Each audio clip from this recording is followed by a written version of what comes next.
Greetings, friends! Have you ever thought about how since the Industrial Revolution, families have been drifting apart more and more? And as a part of that disconnect, parents have been passing down fewer traditions and fewer skills. And one of the skills that has become a lost art to most people is growing food. And I was one of those people.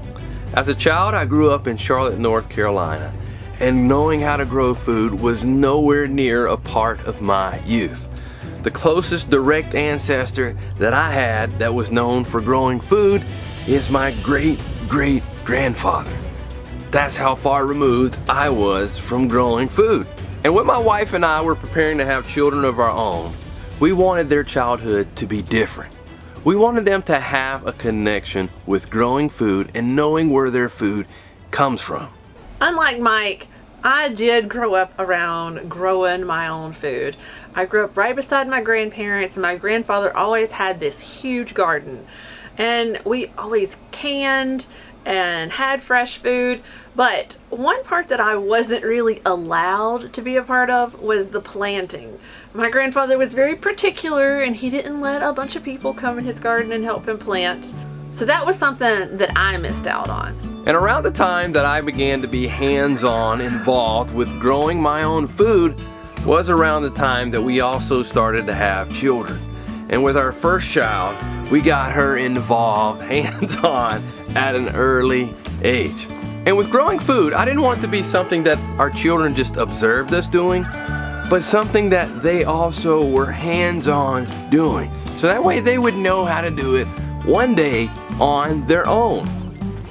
And there are so many reasons why we should pass on the skill of growing food. And some of those reasons include, well, one, the food tastes better. When you grow something yourself and then you harvest it fresh at the right time, that food just tastes so much better. That flavor is much more intense and much more enjoyable.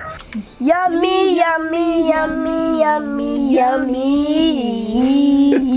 And a part of that is also the food. Well, it's also more nutritious. So you have that intense flavor that is just fresh. You don't have food that's been sitting on shelves for days and weeks. No, you get it at the right time, at the maximum flavor, and you also reap the maximum nutritional values from that as well. And then you can also add, when you're growing your own food, you're also having the opportunity to foster a connection with the creation, with the natural world around us. And if it's done at an early age, that can be something that continues on lifelong. And having that relationship, you're understanding the patterns and how to work with the natural world around us. It's just so beneficial. Something that we naturally crave as human beings. Even our youngest child right now, our baby, he can be all fussy and crying and screaming. And then we just take him outside and it's just like he is just in a place of serenity and peace, and we all seem to just crave it, even babies.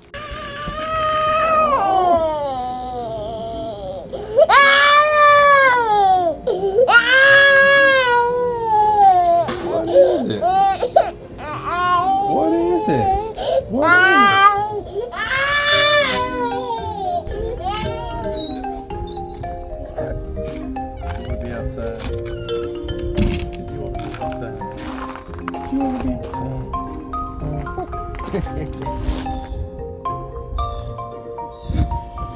Did you just need to come outside? Did you just need an outside break? Is that what it was? Is that what you needed? And also with growing your own food, when you start doing it and then you become successful at it, it builds and boosts your confidence to say, hey, I know that I can do something. I can take this seed and grow it to a plant and then actually take care of it and nurture it until it's producing food and then be able to enjoy that. That increases and boosts self-confidence, as well as when you're able to enjoy the fruits of your labor. It's also so rewarding. And to be able to share the fruits of one's labor of growing food with others, that too is rewarding and fulfilling. And then lastly, also growing your own food increases your personal food security. you never know, there might be food shortages, or you might have a reduction or loss in income, and you might really need to grow your own food for survival. And being equipped with that skill, that's something that every human being should have. And with our children, I've strived to teach them various aspects of growing food that include taking care of egg-laying chickens, taking care of egg-laying ducks, knowing how to raise meat birds, and how to get milk from our dairy animals. But also, I've taught them how to garden. And I think that one of the simplest and easiest ways to start children with growing food is with gardening. And to be even more specific, with knowing how to start a plant from seed is something that everyone should have experience in. And I think it should be a part of every curriculum. Whether you're sending your kids to government schooling or you homeschool your kids, is something that everybody needs to know how to do.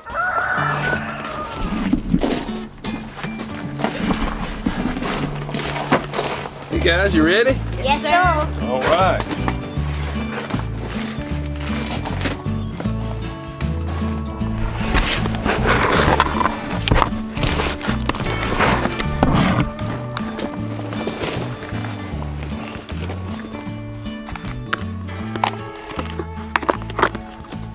And now our oldest child, Selah here, is 13 years old, and she's fully equipped to grow all kinds of food here on the farm set. And she's been so proficient at starting seed that I've actually kind of handed it over to her. She'll start a number of our plants, like our tomatoes and peppers and cucumbers. She'll start them from seed, but she also does year-round microgreens. And she starts off by broadcasting her seeds on top of a medium in seed trays.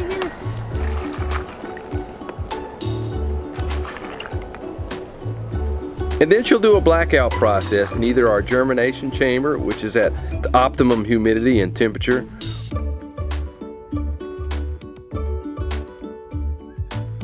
or she'll cover them up, either with a tray on top or a blackout dome. And after a couple days, I'll either put them under grow lights or I'll take them outside if the temperatures are warm enough. And then over the next few days, she'll make sure that they have adequate amount of water. And then shortly after that, she'll harvest them. And then we'll either enjoy them or we'll take them to some of our customers for them to enjoy them. How does it feel to be able to grow all types of food around here? It feels really good to be able to provide ourselves food and other people. And now, Micah here, 7 years old. It's time for you to learn how to grow some microgreens, buddy. All right, so pick out from these trays here. It's Bootstrap Farmer trays. Which color you want to use? What's Blue. Blue, because it's your favorite color? Yeah. All right, so pick out the blue tray that you want. Yep, blue in there. All right, put it right here. Right here. All right. And next, get you some of these 5x5 trays here. Do the ones with the holes in them, and then put them in there. Okay. Looks good there. Looks good. For years, Selah and I have used Bootstrap Farmer trays. I feel they are the best. They're made in America. They have a 2-year warranty. They're BPA free, food safe, and they're just thick and durable. Much better than the trays, the seed trays that you're gonna buy at your local box store, for sure. Trust me, I've been there. Definitely recommend going with Bootstrap Farmer trays. And the trays that we have here, we just got a microgreen and seed starting classroom bundle for Micah here to learn how to start seeds with. All right, Selah, could you show him how you get started? Yes, sir. Okay, so we typically use a seed potting mix. I'm just gonna fill it up full, level it off. Make sure it's nice and flat.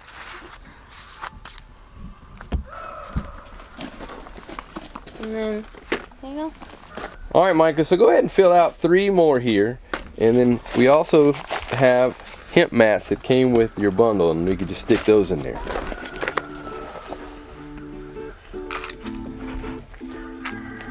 That's good right there.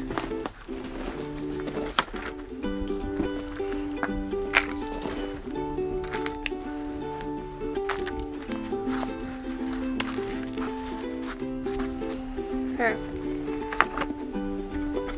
Try not to pat down the soil. Okay.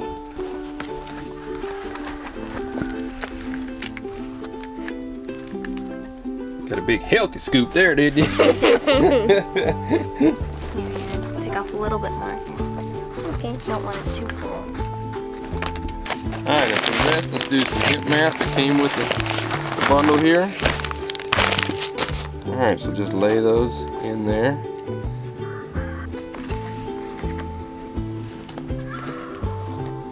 There you go, yep.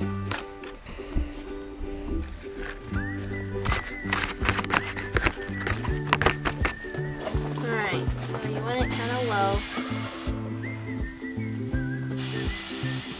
Right there. And you just lightly wet it.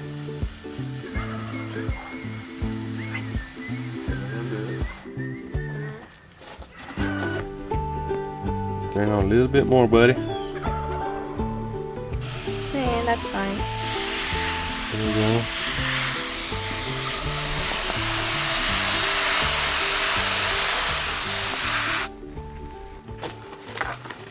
Okay, we got some seeds here. We got some corn, radishes, beets, and some sunflower seeds.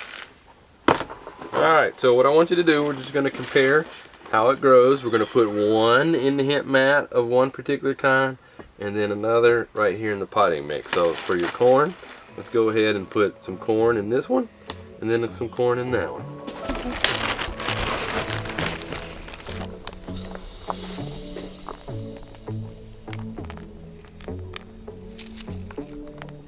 And with microgreens, you can broadcast generously. You don't have to worry about the seeds being too crowded for the most part. But a lot of that comes with just experience in doing. There's a balance. So you see too much and you're gonna have problems with mold, so. That's right. Good job. Where'd you learn all this stuff from? So go ahead and put them in the hemp mat next. Go ahead.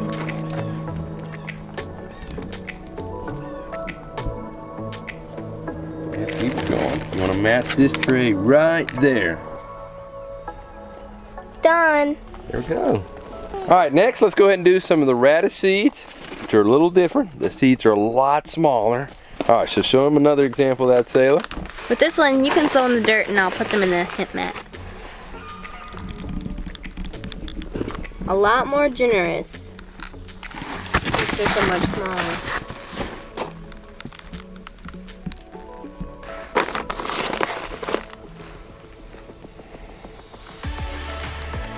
That is perfect. Perfect. Can you do? Now and then put it on the same side. Yep, that's right. You can put it in the potting mix. There you go. There you go. Looking good in the neighborhood. Another thing about this classroom bundle is that it also comes with a PDF that helps teach things like photosynthesis, the needs of the plants, and a lot more. So not only are you learning how to grow, you're also learning some of the academic side to go with it. Some seeds like sunflower and beets germinate better when they're pre-soaked in water 4 to 8 hours before planting. We usually do this overnight and then plant the next day.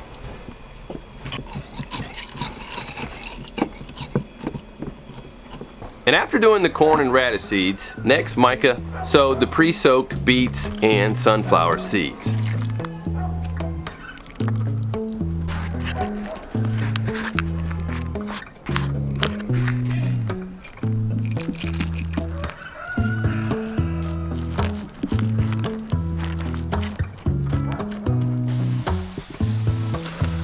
Higher.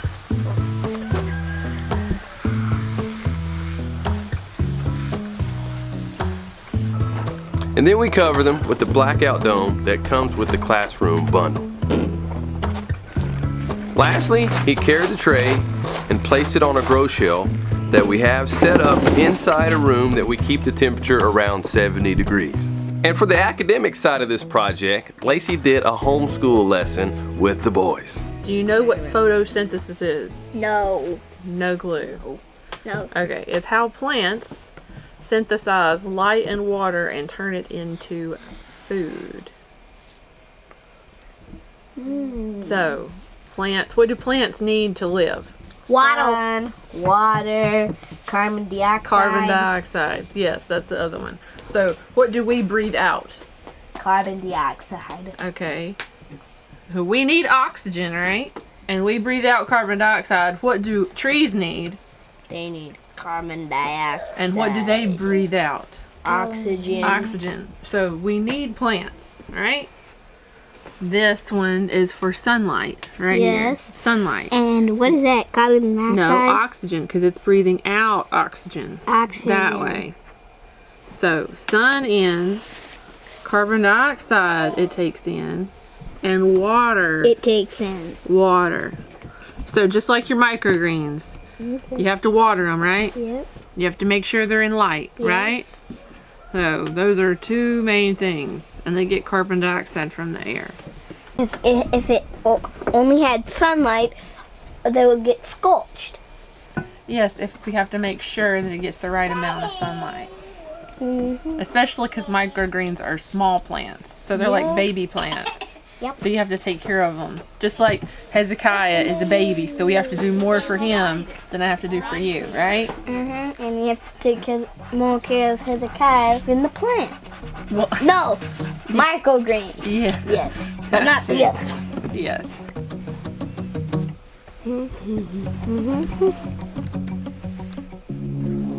Hey, Dad, I have one thing to add. A person, he breathes in oxygen, which the tree breathes out, and he breathes out carbon dioxide, which the trees breathe in. That's right. Yeah, good addition there. And then after about 48 hours or so, Micah uncovered his tray to see his microgreens start. Your first ones. Way to go, man. Way to go. Good job. Got your radishes here, and your sunflowers, and the corn is sprouting. Wow. Is that pretty cool? Yeah. You excited about that? And over the next few days, he'll be watching them each day and tending to them, making sure they have adequate water. And we typically do the underneath watering technique, and he'll be doing that just like his big sister does. And then just within a week or so, he'll have microgreens that are ready to cut and harvest, and he'll be able to contribute to our family meals. And we like having microgreens on things like omelets and sandwiches, and one of my personal favorites is tacos.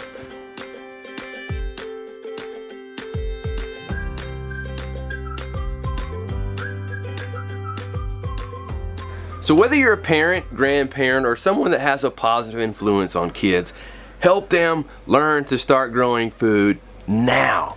And we can help reclaim that lost art and skill of growing food.